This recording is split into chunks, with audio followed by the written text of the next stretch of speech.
Duha ka mga lawas sa tao lakip nga naugdaw sa usa ka sakyanan nga nasunog didto sa Danao. Negosyante gisulong ug gipatay sulod sa ilahang compound sa Naga City. Duha ka estudyante na sayran nga namatay sa amihanang Sugbo atol sa Baguio pinaagi sa Where Are You program sa Department of Education.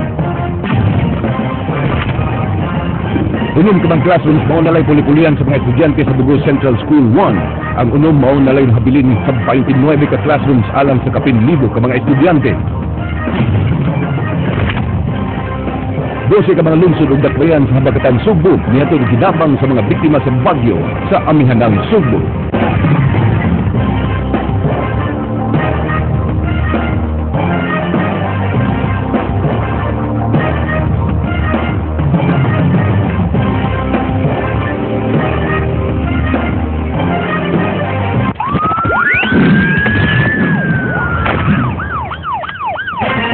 Bayong hapon Sugbo, Kabisayan ug sa uban pang mga dapit nga maabot dinhi ning atong Sibya. Ako si Frank Manilog Jr. Ihatid na mo ang mga nagunang impormasyon. Ako si Georgia Herrera. Georgia, mga kapatid, way puas ang pag-abot sa mga hinabang gikan sa nagkalain-laing nasod alang sa mga biktima sa Bagyong Yolanda. Apan sa dili pa kada ato ng siren ang mga dagkong balita nga gialarmahan sa kwerpo sa kapulisan. Padayon pang giila sa kapulisan Frank sa dakbayan sa Danao ang mga identity sa duha ka tawo nga naapil sa pagkasunog sa ilang gisakyang sports utility vehicle kon SUV ganihang kadlawon. Padayon sab ang investigasyon kung doon na ba'y foul play sa maong hitabo. Julie Tainar, Sugin Lini. Dinhi sa Mingaw ug Bukirang Bahin sa Barangay Sabang, Danao City, nasigtatan ang naugdaw nga sakyanang Hyundai SUV nga walay plate number. Lakip nga napae kining duha ka tawo nga sakay sa maong sakyanan. Di na gid mailhan sa mga otoridad kung babae ba o lalaki ang luwan sa nasunod nga SUV. Matod sa kapulisan nga pasado alauna kaganihang kadlawon, nakadawat sila og taho gikan sa mga barangay tanod kabahin sa maong insidente. Gingong dunay mga grupo sa mga batan-on nga nanguha og kaka nga maoy unang nakakita sa nagkayo nga sakyanan. Matod sa tigbantay sa usa ka water refilling station nga pasado alas 11 kagabi duna siya nakit-an nga sakyanan nga kusog kayo ang dagan ug dunay duha ka motor nga nagsunod niini. Mga alas 11 jud giagi dito sa amo ang gibantayan sa Bulwater. Unya pag kuan layo rami pero nakakita jud ko nga na kuan naagi na sila. Anong mga orasa. Dugang ni Libradilla nga daghan ang mag-date sa maong lugar. Sa pagkutlo ning mga balita, padayon pa ang investigasyon sa kapulisan kabahin sa maong insidente. Ila pang sutaon kung duna by foul play ang maong hitabo. So far karon wala pa gyud tay makuha nga kanang gisunog bagid kay wala may mga makita nato kay gigamit or galon ba gasolina. Kani ilang ingon nga nako niligid gipatong pero di po ta kasiguro kung mao ba ginigamit. Naay ligid gipatong asa man sir? Kanang sa patay nga lawas kini sa duha ka buok, kanang duha ka buok. Patay nga lawas.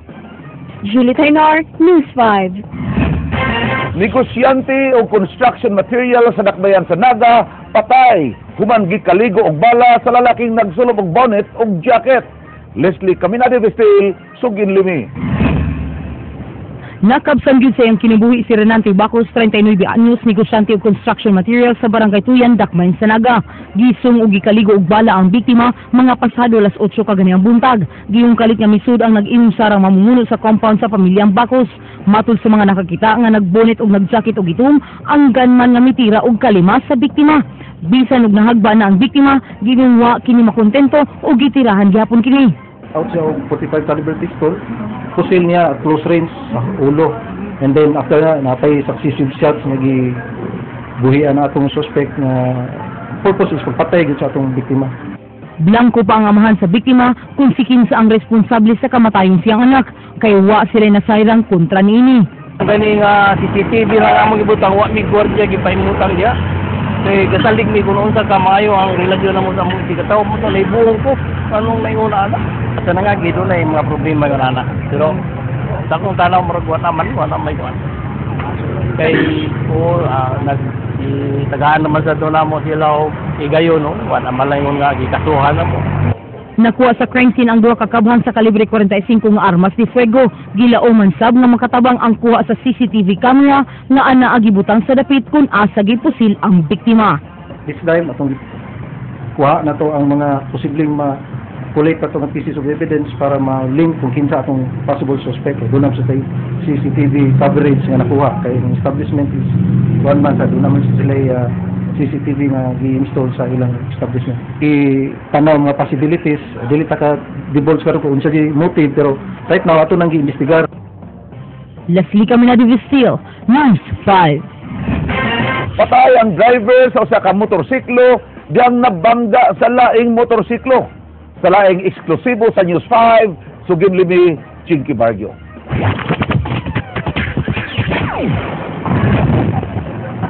Dinhi daplin sa National Road sa Barangay Gunob sa Dakbayan sa Lapu-Lapu, nagbuyod nga nagkadugo kining usa ka lalaki human mabangga ang iyang motorsiklo. Sa lain pa nga motorsiklo nga atol ni atong tungura, naghunong og suway nga muliko sa dalan. Matod sa mga nakita, ang biktima nga si Rudy Di Hayco, 62 anyos, giingong kusog nga nakapadagan, hinungdan nga may bangga kini sa motorsiklo nga gipanag-iya ni Venerando Batukan. Nagkaana ra gid sila ba, hilid ra ginaigo. Yung mga doon ako nakita, nalagpot. Ya, pila ka minuto, doon kami ni kalaki, among gitanaw yan, dugo na magkuhan. Mo na kung natawgan pa to kuhan, maluwak po na. Pagkataod-taod nangabot ang mga anak sa biktima. Ug dito,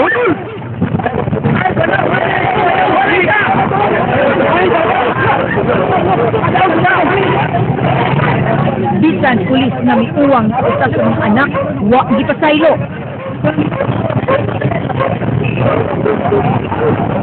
Dihang niabot ang usa ka anak, mibaha na ang emosyon.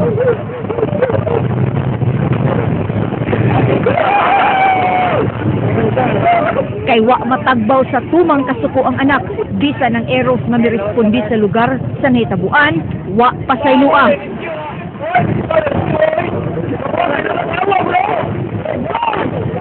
Daling gidala sa Mactan Doctors Hospital si Daihico, kinsa nakabsan siyang kinabuhi. Samtang si Batukan, pasakanod kasong reckless imprudence resulting to homicide and damage to property sa mga pulis. Jinky Bargil, News 5.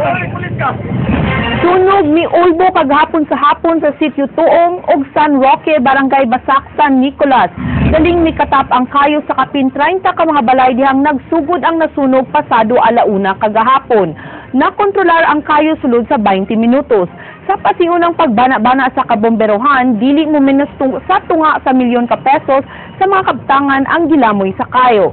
Ang sunog gikataho nga naggikan sa panimalay sa managsuon na Butch ug Ken Rosales nga nag-away dihang sa wa pa miulbo ang kayo.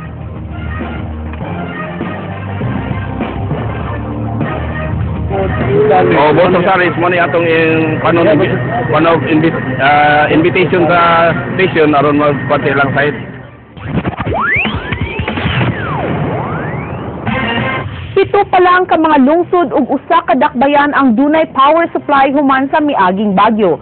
Sumala sa Cebu Electric Cooperative 2 kun Sebeco 2, nahibalik na ang supply sa kuryente sa mga lungsod sa Compostela, Carmen, Catmon, Tuburan, Tabuelan, Sugod, Borbon ug Dakbayan sa Danao. Samtang nagpadayon pa ang pag-ayo sa mga linya sa kuryente sa upat pa ka mga lungsod ug dakbayan sa amihanang bahin sa Sugbo. Naayon na usab ang 82 ka sub-transmission line sa Sebeco 2 sukad niadtong Nobyembre 17. Gisaad sa Sebeco 2 nga maayo ang kinatibuk-ang main line sa kuryente karong Disyembre 8. Bisan sa sunod-sunod nga katalagman nga miagi niigo dinhi sa Subo ug ubang bahin sa Kabisayan, dili na gyud kapugngan ang nagkaduol nga kasaulugan sa Pasko sunod buwan. Mao nga ang Calix Center nga nahimutang sa Cebu IT Park mo'y unang nipasiga sa ilang Christmas tree bag-uhay lang. Madin Sabang, Sugin Limi. Unang giningaw ang mga bisita pinaagi sa mga mananayaw. Ug misunod ang mga local bands. Human sa maong pasundayag,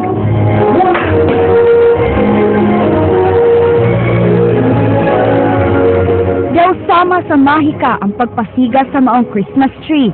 Usa ka simple nga simbolo sa Pasko apan makahulugan alang sa tanan, taliwa sa mga nahitabong katalagman. we don't want to have a very grand celebration, considering that we have our fellow countrymen who has lost their lives, you know, and then people are a lot from the Eastern Visayas are hungry, you know. So we would be more focused on helping them out rather than having a grand celebration. Mapasalamaton sab ang pamunuan sa Calix Center na mahimo silang taytayan sa mga taong gustong enjoy sa kinabuhi, pinaagi sa pagtanaw sa ilang Christmas tree. Calix is owned by Pidoland. The buildings includes the Calix Residence in Sinayala. We also have the PGU building and the Link in IT Park. Panghinaot nila na makakitaunta ang tanan o kahayag sa nagsingabot nga kasaulugan. Madin Sabang, News 5.